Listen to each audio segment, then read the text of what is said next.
வணக்கம். தந்தையின் பாட்காஸ்ட் செய்திகளை வாசிப்பது நான் கார்த்திகா பிரகாஷ். முதலில் தலைப்புச் செய்திகளை பார்க்கலாம். நாடு முழுவதும் இன்று விநாயகர் சதுர்த்தி விழா கோலாகல கொண்டாட்டம். கோவில்களில் அதிகாலையில் இருந்தே விசேஷ பூஜைகளுக்கு ஏற்பாடு. நெல்லுக்கான நேரடி கொள்முதல் விலையை உயர்த்தியது தமிழக அரசு. சாதாரண நெல் குவிண்டாலுக்கு 2115 ரூபாய், சன்னரக நெல் 2160 ரூபாய் என நிர்ணயம். பரந்தூரில் விமான நிலையம் அமையும் பகுதியில் அதிக மதிப்பு காட்டி நிலம் பதிவு செய்யப்பட்டால் பத்திரங்கள் ரத்தாகும். பத்திரப்பதிவுத்துறை அமைச்சர் மூர்த்தி எச்சரிக்கை. அதிமுக தலைமை அலுவலக கலவரத்தில் இபிஎஸ் மற்றும் ஓபிஎஸ் ஆதரவாளர்கள் 64 பேருக்கு முன்ஜாமீன்.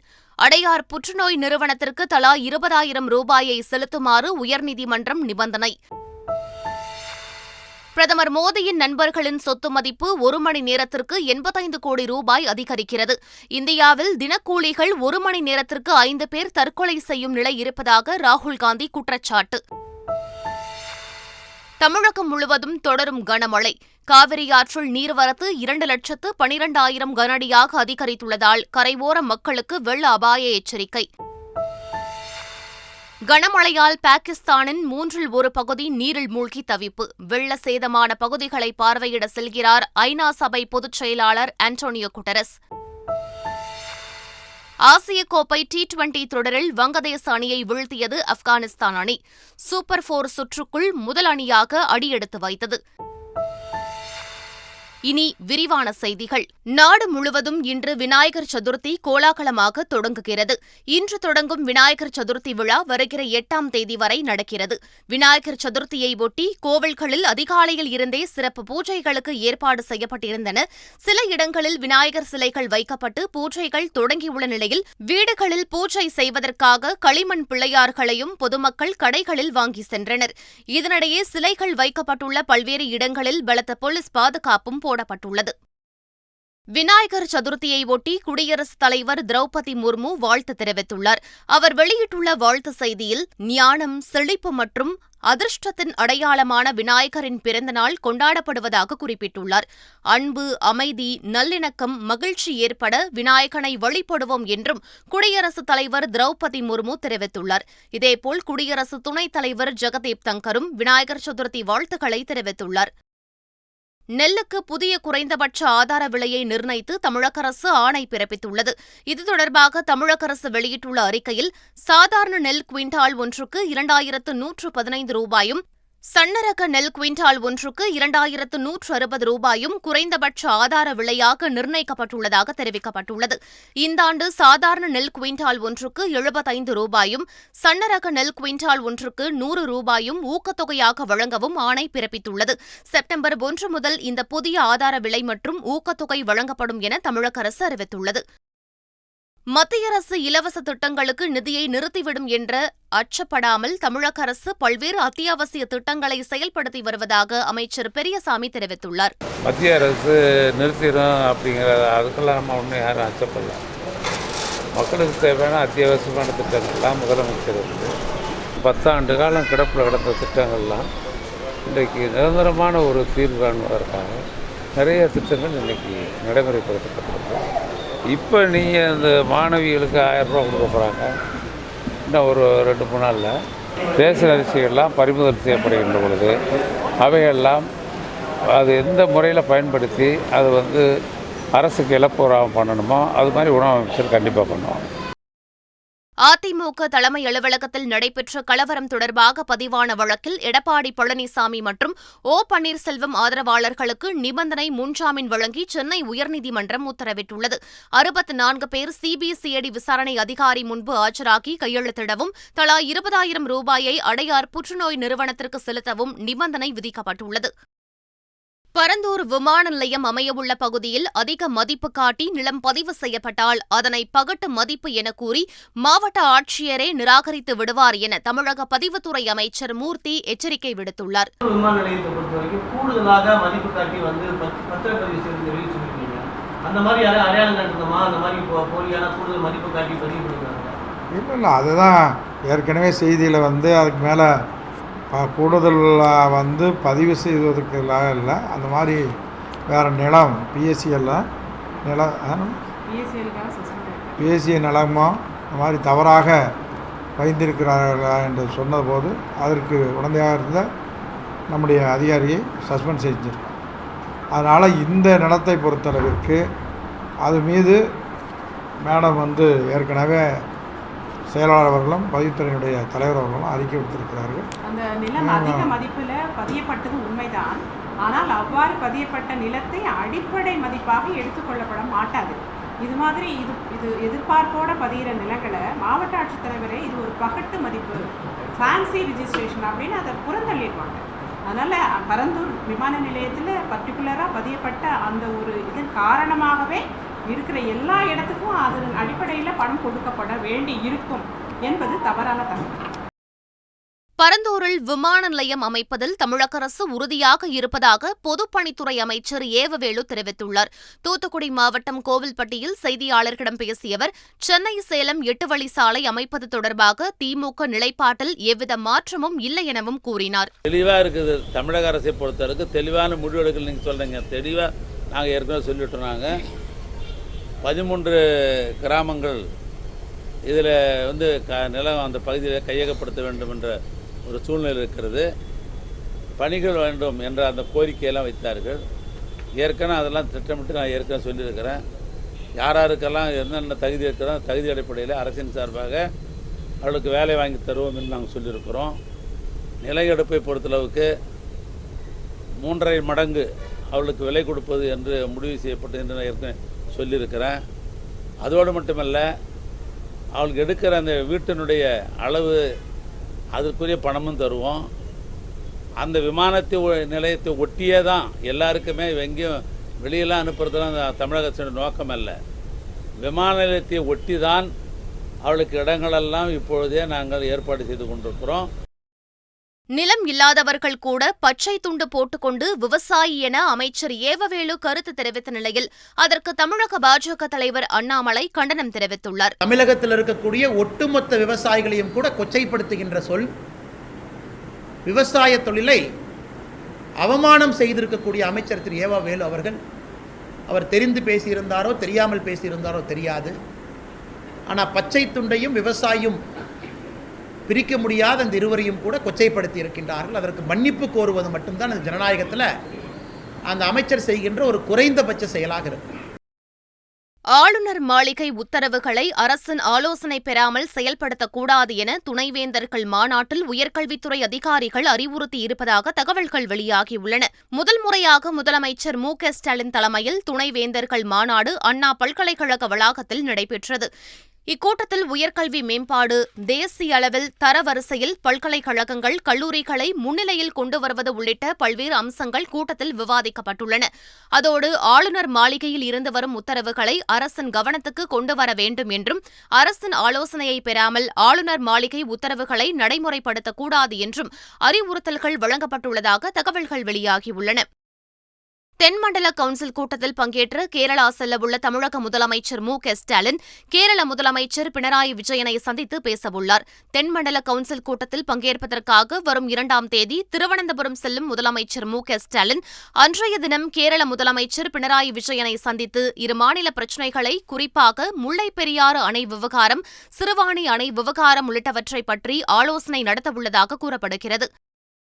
செப்டம்பர் 1 மற்றும் 2 ஆகிய தேதிகளில் பிரதமர் நரேந்திர மோடி கேரளா, கர்நாடகாவிற்கு சுற்றுப்பயணம் மேற்கொள்கிறார்.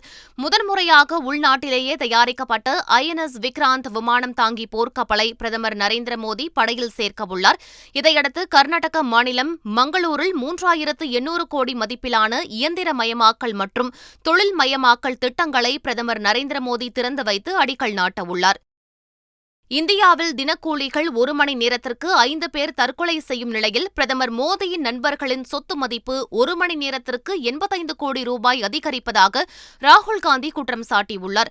அவர் வெளியிட்டுள்ள டுவிட்டர் பதிவில், பிரதமர் மோடி சாமானியனிடமிருந்து கொள்ளையடித்து அவரது நண்பர்களை பணக்காரர்களாக மாற்றும் பணியை மட்டுமே செய்து வருவதாக விமர்சித்துள்ளார். கல்வி புரட்சி பயணத்தில் தமிழக மக்களுடன் இணைவது மகிழ்ச்சி அளிப்பதாக டெல்லி முதலமைச்சர் அரவிந்த் கெஜ்ரிவால் தெரிவித்துள்ளார். தமிழகத்தில் கல்லூரி மாணவிகளுக்கு மாதம் 1000 ரூபாய் வழங்கும் திட்டம் மற்றும் சீர்மிகு பள்ளிகள் தொடக்க விழாவில் பங்கேற்க வருமாறு அரவிந்த் கெஜ்ரிவாலுக்கு தமிழக அமைச்சர் அன்பில் மகேஷ் பொய்யாமொழி நேரில் அழைப்பு விடுத்தார். இதுகுறித்து அரவிந்த் கெஜ்ரிவால் வெளியிட்டுள்ள டுவிட்டர் பதிவில், தமிழகத்திற்கு வர அழைப்பு விடுத்த முதலமைச்சர் ஸ்டாலினுக்கு நன்றி தெரிவிப்பதாகவும், செப்டம்பர் 5ஆம் தேதி 3 முக்கியமான திட்டங்களை முதலமைச்சர் ஸ்டாலினுடன் இணைந்து தொடங்கவுள்ளதாக குறிப்பிட்டுள்ளார். கேரள சட்டமன்றத்தில் லோக் ஆயுக்தா சட்டம் நிறைவேற்றப்பட்டுள்ளது. அதிகாரத்தை தவறாக பயன்படுத்துதல், நிர்வாக முறைகேடு மற்றும் ஊழல் தொடர்பான பிரச்சினைகளில் அமைச்சர்கள், சட்டமன்ற உறுப்பினர்கள், நிர்வாகம் மற்றும் அரசு ஊழியர்களுக்கு எதிரான பொதுமக்களின் குறைகளை நிவர்த்தி செய்ய கேரளாவில் லோக் ஆயுக்தா உருவாக்கப்பட்டது.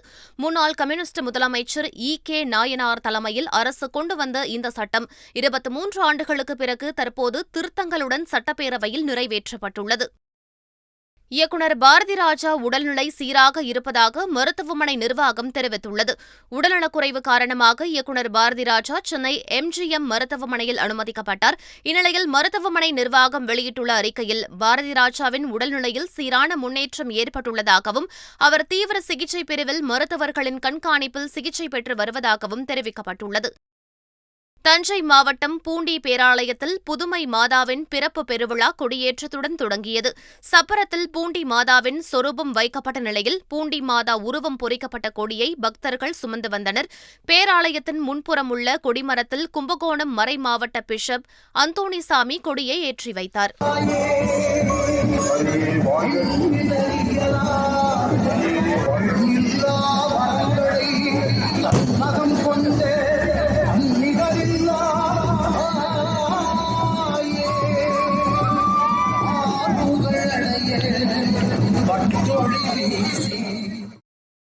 தமிழகத்தின் பல்வேறு பகுதிகளிலும் பரவலாக கனமழை பெய்தது.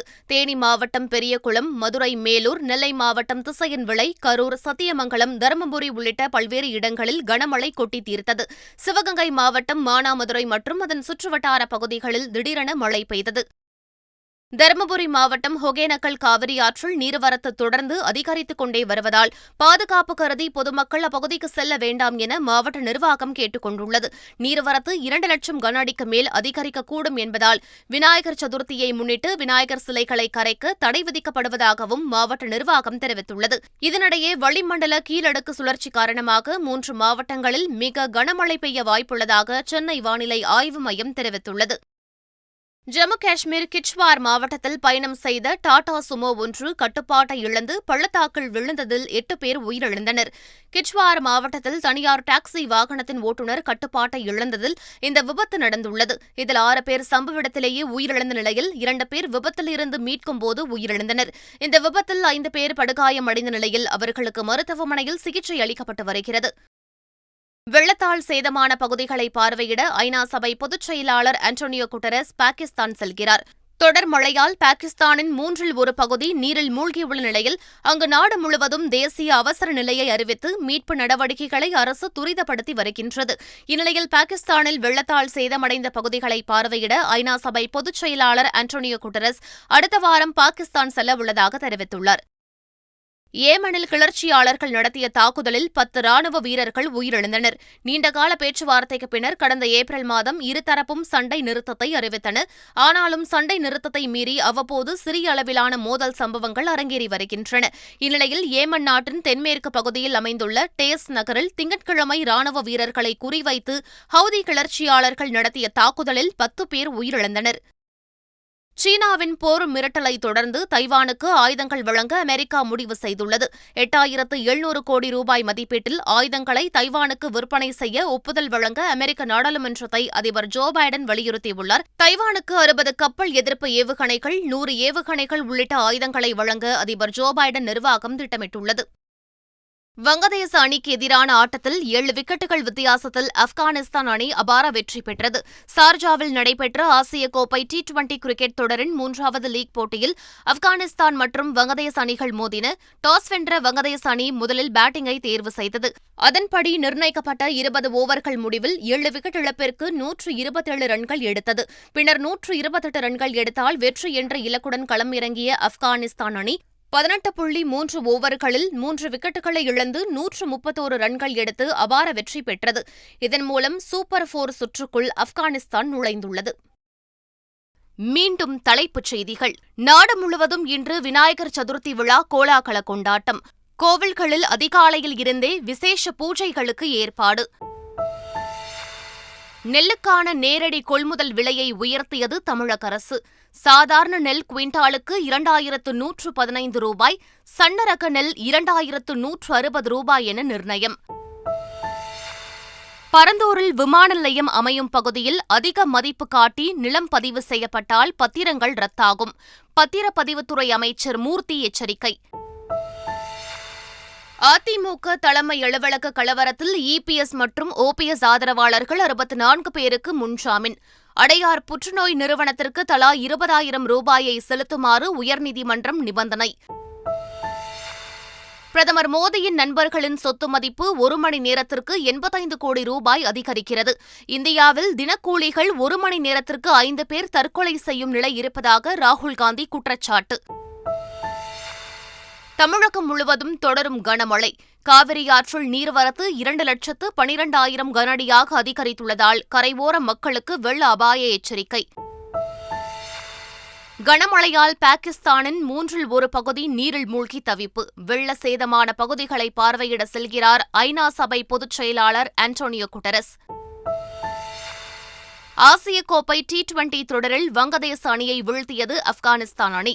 சூப்பர் 4 சுற்றுக்குள் முதல் அணியாக அடியெடுத்து வைத்தது.